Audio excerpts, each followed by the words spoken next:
C'est magnifique, Isabelle Mondou, ce qu'on a derrière là. Ah, c'est vraiment incroyable. Incroyable, hein? C'est vraiment la vision d'un partenariat qu'on a eu avec la compagnie Minari et qui a vraiment su adapter aussi sa vision à la pandémie parce qu'on sait qu'on vit avec encore des contraintes de santé. Et donc, ils ont su réadapter leur vision et quand même réaliser quelque chose qui est unique et à la fois tellement fidèle à la vision du Canada qu'on a, c'est-à-dire centré sur la nature, centré sur la créativité. Oui, on entend la musique, là. On entend la musique, qui est très belle. On ne voit pas les auteurs, mais ils sont derrière nous. C'est le pavillon du Canada, ici. Oui. Donc, le Canada invité d'honneur de cette foire du livre de Francfort, Madame la sous-ministre du patrimoine, ici pour dire que le Canada, la culture du Canada s'exporte et présente malgré la crise. Oui, en fait, on est un pays de créateurs, mais on est un pays aussi qui veut s'ouvrir sur le monde. On a un marché qui est formidable et on veut évidemment en faire partager tout le monde. Et cette année, c'est une opportunité, évidemment, avec le Canada étant le pays ananas, de faire découvrir des nouveaux auteurs à des gens de l'Allemagne, bien sûr, mais à des gens de partout dans le monde. Oui, on va avancer, on va aller voir justement des livres. Ah bah tiens, regardez, Madame la Ministre. Leonard Cohen, en allemand. Hein? Tiens, Margaret Atwood. Aus dem Wald hinausfinden. Je ne parle pas allemand couramment du tout, je ne sais pas, mais... Ça semble intéressant. Johnny Mitchell. Ouais, Johnny Mitchell. Ça, c'est une artiste qu'on adore, évidemment. Et alors, le titre, c'est Ich singe meine Sorgen und mal mein Glück. Vous l'avez dit. Ouais. C'est ça qui est formidable, c'est de pouvoir voir en allemand, comme ça, les grands auteurs québécois, canadiens. C'est une année exceptionnelle. Je crois qu'on a réussi, avec tous nos auteurs, à faire traduire 400 ouvrages qui n'avaient jamais été traduits en allemand auparavant. Alors, il y aura une disponibilité, une richesse sur les tablettes de toutes les librairies allemandes qui va être incroyable. Et j'espère que peut-être qu'on aura des gens qui découvriront Leonard Cohen. Ouais. Moi, j'amène Johnny Mitchell à Paris. Je connais quelqu'un qui adore. Ah, je suis sûre. Venez, on va aller s'asseoir. Parfait.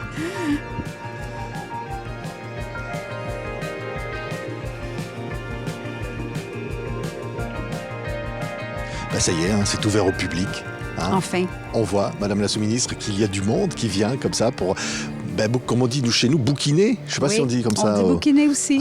On bouquine. Ah ouais. Oui, c'est incroyable parce que évidemment, on souhaitait tous avoir une version où on pouvait ouvrir les portes du pavillon à des gens qui viendraient le visiter. Alors, c'est un rêve de 2 ans, mais c'est un rêve qui vient de se produire et on est vraiment tellement heureux. Oui. Pendant 1 an, vous avez dirigé la communication sur le Covid au Canada. Ça a été dur, j'imagine. Mais là, quand on voit qu'enfin, après une année un peu blanche l'année dernière, enfin, on y arrive. Oui. Et ça, c'est vous qui connaissez bien le sujet, c'est une victoire sur cette épidémie, non? Incroyable, oui. Et en fait, je parlais à plusieurs de nos auteurs et tout ça ce matin. Et c'est important parce qu'ils ont continué à écrire. Hein? Donc, eux, ils sont prêts à rencontrer leur lectorat. Pendant cette année-là, ils ont continué à travailler très fort et ils ont envie de rencontrer le lectorat et de pouvoir partager tout ce qu'ils ont écrit pendant cette année. Alors, c'est un signe d'espoir, je pense, de voir qu'on retourne à une forme de normalité, mais aussi à une forme de rencontre, d'interaction avec les gens qui nous ont manqué. Oui, vous êtes la sous-ministre en charge du patrimoine. Oui. Quand nous, on dit patrimoine, on parle de quelque chose... du passé. Du passé. Vous, c'est le présent et l'avenir, le patrimoine au Canada. En fait, on fait les deux parce qu'on a quand même l'aspect du passé. On a évidemment la restauration des biens, on a les musées qui sont parfois évidemment du futur, mais aussi du passé. Mais on a aussi tout le secteur de la culture, des arts, des industries culturelles et même du sport.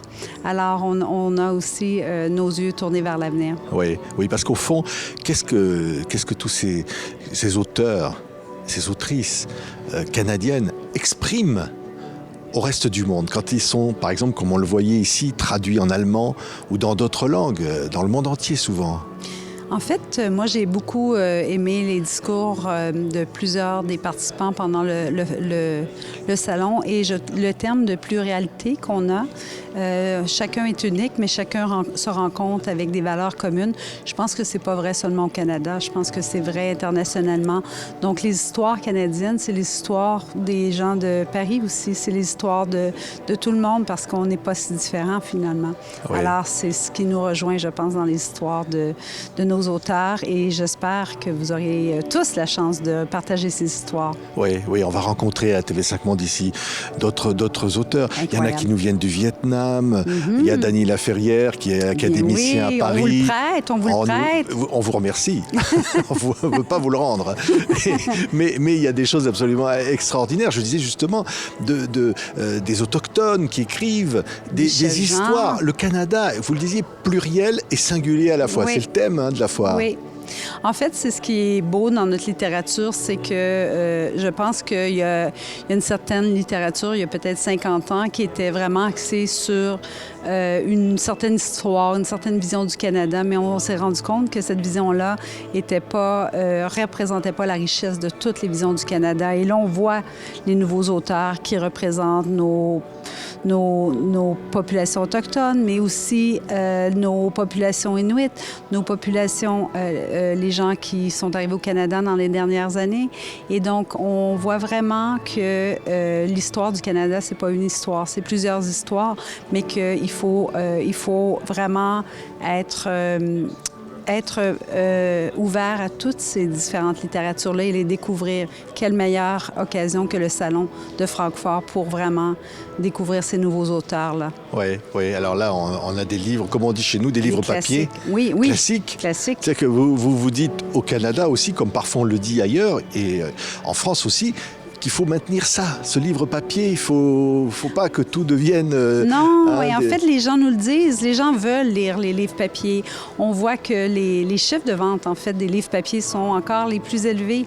Alors, il faut rejoindre l'électorat où il est, continuer à vendre nos livres, mais en même temps, ouvrir le marché du livre digital, parce que le livre digital nous permet de l'accessibilité qui n'est pas toujours le cas avec nos livres papier.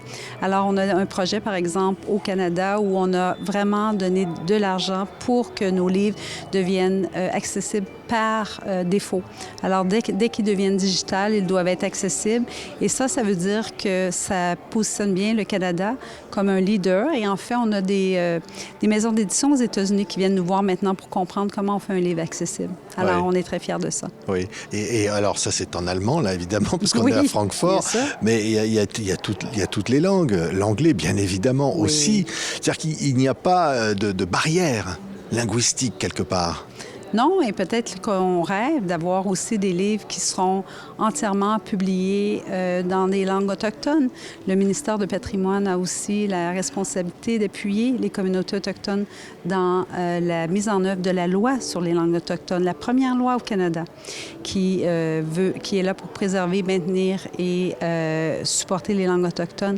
Alors, j'ai hâte de lire plus de livres qui seront, peu importe, en cri, on a plus de 70 langues autochtones au Canada. Alors, quelle joie un jour de pouvoir lire un livre qu'on ne pourra peut-être pas tous maîtriser, mais qu'on saura qu'il y a des gens qui pourront lire dans leur langue le livre de leur auteur préféré. Oui, c'est vrai que parfois on le dit, et les sondages le disent, que le Canada est un peu un rêve, un idéal pour beaucoup d'habitants de cette terre.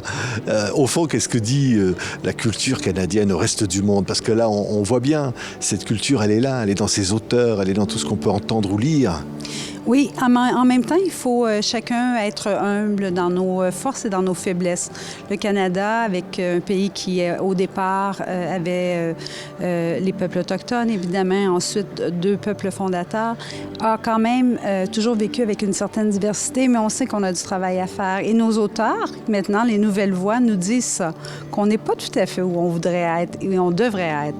Alors, c'est aussi important d'entendre cette voix-là, pas seulement les choses qu'on a bien fait, mais les choses qu'il nous reste à faire. Oui, et c'est le message ici à la foire de Francfort, Madame la sous-ministre. L'envie de lire, ça donne envie de lire. Alors là, évidemment, en allemand, c'est plus dur pour nous. on va mais donner envie aux Allemands de lire les auteurs canadiens. Absolument. Voilà. Ça sera la plus belle des victoires d'une foire comme ça. Et ce qui est bien aussi, c'est qu'évidemment, il y a le pavillon ici, mais le Canada est partout en ville. Il y a des installations sur plusieurs places pour justement découvrir non seulement nos livres, mais notre cinéma, nos auteurs, etc. Alors, je pense que aussi le public de Francfort va pouvoir, au fil des prochains jours, avant la fin de la foire, découvrir le Canada dans toute sa diversité, mais aussi dans toute sa créativité. Merci, Madame la sous-ministre. Et TV5 Monde est heureux de vous accompagner. Merci d'avoir été avec nous ici, à Francfort. Merci.